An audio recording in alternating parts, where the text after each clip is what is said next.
Bessorot Tovot Rabotai, 8e jour, le mois de Sivan, toujours avec l'odeur de Kabbalat Torah et de cette fête de Shavuot, qu'on est monté dans la montagne.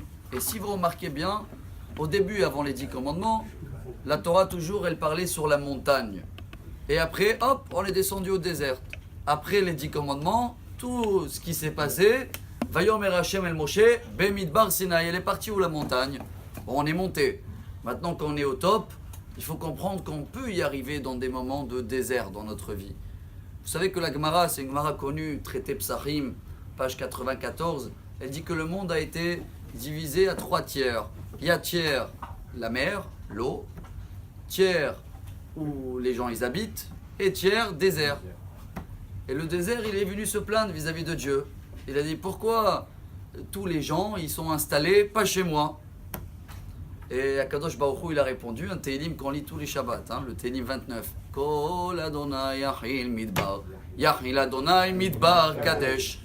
Hachem, il a répondu au désert, ne t'inquiète pas, chaque personne dans sa vie, il va passer dans le désert. Je ne parle pas au Sahara ou physiquement. Ça, il y en a des autres qui font ce travail là-bas et c'est bon, qui vont rester là-bas. Des moments secs dans notre vie, des moments où on n'est pas en haut dans la montagne, des moments où on traverse, chacun, ça peut être des épreuves, des petits galères, que ça reste des petits si Dieu veut.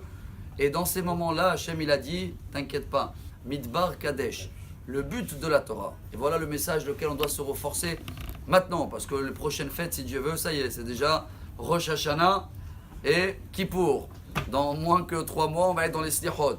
Le message qu'on doit tous se rappeler, c'est la Gemara très connue. Shabbat, page 88. Que Hachem, quand il a donné la Torah, il nous a renversé la montagne sur nous. Bon, comme une choupa, mais il a dit, ça y est, vous acceptez, tant mieux. Sinon, je lâche la montagne. Tosfot, petit-fils de Rachid, demande sur place. Pourquoi Hachem nous a forcés si on a déjà tout accepté? On a déjà dit, Naaseh Venishma. On va faire et après on va écouter, on va essayer de comprendre. Alors pourquoi nous forcer? Vous connaissez la réponse de la Gemara. Dans la génération de Ahashverosh, Haman et Esther et Mordechai, là on a accepté avec de la joie. Ce qui veut dire que, bien sûr qu'on a accepté, on voulait tout faire, mais on était dans des bons moments.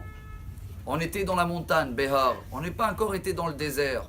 Première fois où on était le peuple juif dans une situation désert, c'était quand on était dans un autre pays, avec un autre roi qui nous dit ou je détermine les juifs, ou vous allez faire partie de nous.